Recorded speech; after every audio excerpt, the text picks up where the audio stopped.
नमस्कार, आप देख रहे हैं प्रथम न्यूज, जो कि आप तक पहुंचाता है हर बड़ी से बड़ी खबर, यानी शहर आपका खबर आपकी। मैं दिखाती हूं आज की बड़ी खबर। पंचकूला में हरियाणा के मुख्यमंत्री नायब सैनी ने स्वर्ण जयंती हरियाणा वित्तीय प्रबंधन संस्थान के नवनिर्मित भवन का उद्घाटन किया। इस अवसर पर मुख्यमंत्री नायब सैनी ने कहा कि इस भवन का हरियाणा की जनता को बहुत बड़ा लाभ मिलेगा। उन्होंने कहा कि अगर इस संस्थान के माध्यम से हरियाणा का वित्तीय प्रबंधन ठीक हो जाता है तो सभी समस्याओं का समाधान हो जाएगा। उन्होंने कहा, प्रधानमंत्री का संकल्प है कि 2047 विकसित भारत बने, उसमें विकसित हरियाणा मजबूती से विकसित भारत के साथ खड़ा होगा। इस भवन से वो सभी व्यवस्थाएं हैं जिसकी जरूरत है, चाहे कॉन्फ्रेंस रूम, मीटिंग्स रूम और लेक्चर्स रूम है, जिसका अन्य विभागों के अधिकारियों को भी लाभ मिलेगा।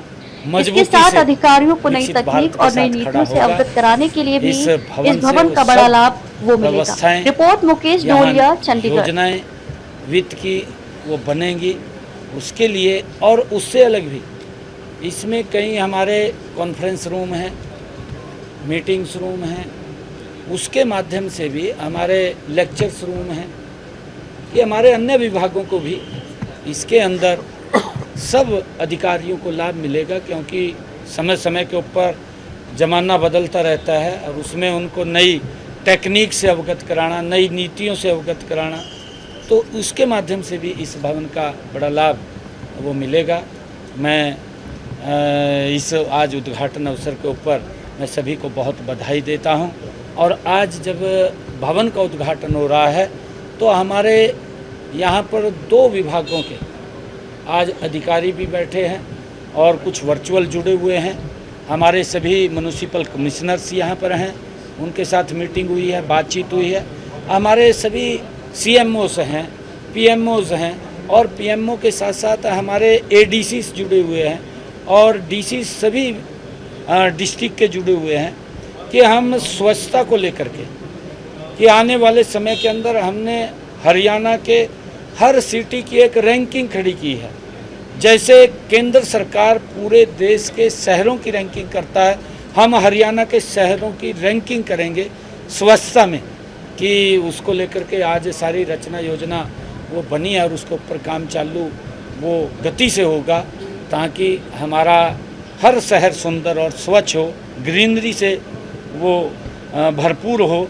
और मैं जो हमारे RWA के जो सभी पदाधिकारी हैं, अन्य सामाजिक संस्थाओं के लोग हैं, वो भी इस स्वच्छता के अंदर, जैसा प्रधानमंत्री जी आह्वान करते हैं, हर व्यक्ति की जिम्मेवारी होती है कि उसके अंदर सहयोग दे। परोक्ष रूप से अपरोक्ष रूप से हर व्यक्ति उसके अंदर अपना सहयोग देता है।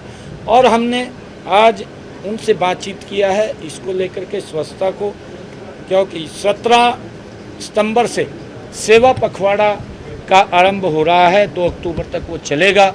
उससे पहले हम इसको गति से उस रचना योजना को खड़ी करके उसको आगे बढ़ाने का काम करें।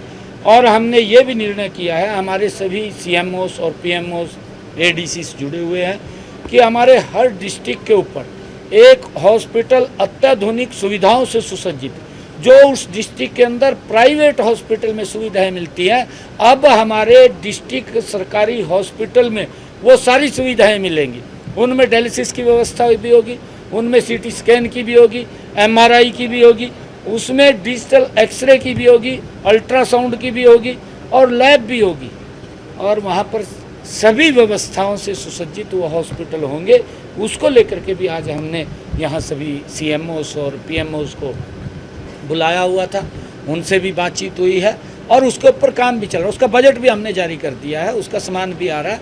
17 सितंबर को हम फर्स्ट फेज़ के हॉस्पिटल उनका उद्घाटन कर देंगे, उनमें सारी सुविधाएं आ जाएंगी 17 सितंबर तक, और बाकी के बचेंगे अगली डेट के ऊपर, उनको भी हम पूरा कर लेंगे।